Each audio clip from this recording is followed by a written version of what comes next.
السمیع، السمیع میں سب کچھ سننے والا،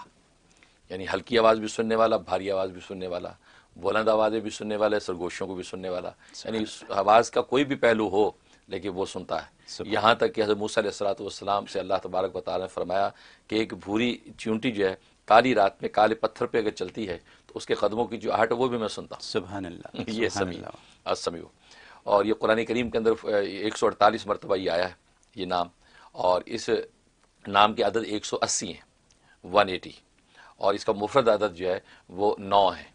گویا کہ جب اس کا ورد کیا جائے تو ہر 9 دن کے بعد ہو سکتا ہے کہ اللہ تبارک و تعالیٰ کی تجلی اور اس نام کا اجلال ہو، تو یہ وہ نام بہت بابرکت نام ہے۔ سب سے بڑا فائدہ اس کا یہ کہ اگر مستجاب الدعوات بننا چاہتا ہے انسان کہ اللہ میری ہر دعا کو قبول کر لیا کرے، اور یہ ایک ایسا منصب ہے کہ اولیاء کاملین عام طور پہ اس مقام کو حاصل کرنے کی کوشش کرتے تھے۔ چنانچہ امام اعظم ابو حنیفہ رحمہ اللہ تعالیٰ جب پہلی مرتبہ جو وہ حرمین شریفین تشریف لے گئے، اور یہ بات طے ہے کہ بیت اللہ پر جب پہلی نظر پڑے تو جو دعا مانگی جائے قبول ہوتی ہے، تو آپ نے وہاں دیکھتی کیا دعا مانگی؟ آپ نے فرمایا کہ اللہ مجھے مستجاب الدعوات بنا دے، میں جب بھی تجھ سے جو مانگا کروں وہ قبول ہو جایا کرے۔ تو گیا کہ پکا سرٹیفکیٹ منظور کروا لیا۔ تو یہ مستجاب الدعوات ہونا ایک بہت بڑا منصب، اور السمیع کے اندر بڑی تاثیر ہے۔ اس کا طریقہ یہ ہے کہ چاش کی نماز کے بعد جو ہے چاش کے 4 نفل پڑھ لے، 6 نفل پڑھ لے، یا جو ہے وہ 12 نفل پڑھ لے، 8 پڑھ لے، جو بھی توفیق ہو، یعنی 2 سے زیادہ پڑھے، 4 کم سے کم 2 کر کے پڑھے۔ تو چاش کی نفل پڑھنے کے بعد 500 مرتبہ جو ہے یا سمیع کا ورد کرنا ہے۔ اول آخر 11 مرتبہ درود ابراہیمی پڑھیں اور 500 مرتبہ یا سمیع، اور نیت یہی کریں کہ یا اللہ مجھے مستجاب الدعوات بنا، تو سب کچھ سننے والا ہے، تو مجھے ایسا بنا دے کہ جب بھی تجھے میں اپنے فریاد سناؤں تو سن لیا کر اور یہ قبول کر لیا کر۔ تو اس نیت سے کرے، اور 92 ڈیز کی نیت سے شروع کر دے یہ، تو انشاءاللہ بہت جلدی اللہ تبارک و تعالیٰ اس کی دعاؤں کو جو ہے شرف قبول بخشنے لگیں گے۔ ایک فائدہ یہ۔ دوسرا فائدہ یہ کہ اگر بیمار ہے، ایسا بیمار ہے کہ جو ہے وہ معالج اور ڈاکٹر جو بالکل بے بس ہو گئے، کبھی کچھ سمجھ میں نہیں آتا، ہماری اس میں رپورٹس میں کچھ نہیں ہے، لیکن آدمی ٹھیک ہی نہیں ہوتا، اس کے لیے اس میں بڑی تاثیر ہے کہ 700 مرتبہ 700 ٹائم جو ہے یا سمیع کا ورد کریں۔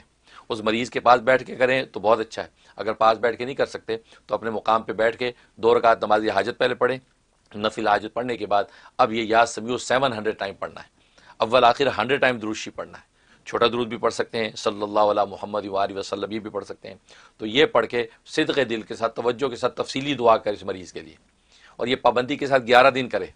تو 11 دن کے اندر اللہ کی رحمت ہو جائے تو بہت اچھا ہے، ورنہ اور 11 دن کرے، اس میں بھی نہ ہو تو پھر اور 11 دن ہی سے کرنا ہے، کیونکہ 33 ڈیز کے اندر اللہ تبارک و تعالیٰ وہ جو یا تو ڈاکٹرز کو سجھا دیں گے کہ اصل معاملہ ہے کیا، اس کو دوا دارو مل جائے گا، یا یہ کہ خود اپنی رحمت سے جو ہے اس مریض کو شفا یاب کر دیں گے۔ کتنی بڑی بات ہے، یہ بہت زبردست نفع ہے۔ اور تیسرا نفع یہ ہے کہ انسان جو ہے وہ چاہتا ہے کہ بھئی وہ میرا کوئی مقدمہ ہے یا کسی کو میرے کو درخواست دینی ہے اور وہ قبول کر لے، کسی بڑے حاکم کے پاس جانا ہے تو اپنی اپلیکیشن لے کے جانا ہے تو وہ قبول ہو جائے، تو اس کا طریقہ ہے کہ گھر بیٹھ کے جو ہے اپنے نام کے عدد کے مطابق ورد کرے۔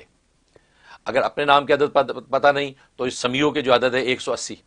تو 180 مرتبہ جو ہے اس کا ورد کرے، اور اول آخر 11 مرتبہ درود شریف یہ پڑھ کے جو ہے اگر اپلیکیشن فزیکلی اس کے پاس اس کے اوپر دم کر لے، ورنہ اپنے اوپر دم کرے، ہاتھوں پہ دم کر کے چہرے پہ پھیر لے، اور وہ جو بھی حاکم ہے یا جو بھی باس ہے یا انٹرویو لینے والا اس کے پاس پہنچ جائے، انشاءاللہ اس کا کام ہو جائے گا۔ یہ اس کے اندر زبردست نفع ہے۔ اور ایک فائدہ یہ ہے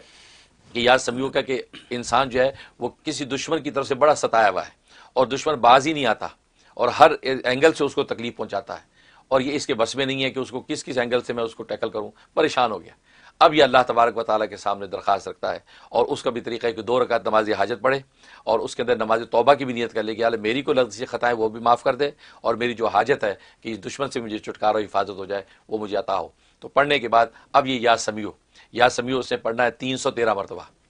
اول آخر 100 مرتبہ درود شریف یہ پڑھ کے اس نے دعا کرنی ہے کہ یا اللہ اس دشمن سے چھٹکارا دے دے، اس لیے کہ میں تو اپنی ساری تدبیریں کر لی ہیں، اب میں فریاد تیرے دربار میں رکھ رہا ہوں اور آپ سننے والے ہیں، آپ یہ میری فریاد سن کے میرا یہ کام کر دیں۔ تو یہ شروع کر دے، اور یہ 41 ڈیز کی نیت سے شروع کرے، بہت زبردست نفع ہے کہ انشاءاللہ بہت جلدی اس دشمن سے چھٹکارا دے دیں گے۔ بہت خوب۔ یہ اس کا فائدہ۔ اور جہاں تک خواب میں دیکھنے کا تعلق ہے، اگر خواب میں یہ نام دیکھا، سنا، یا اس کی جو آواز آئی اور یا لکھا ہوا یا خود پڑھا، تو ان تمام پہلوؤں میں اس کا مطلب ہے کہ اللہ تبارک و تعالیٰ اس کو نیک صالح تابعدار بیٹا عطا فرمائیں گے۔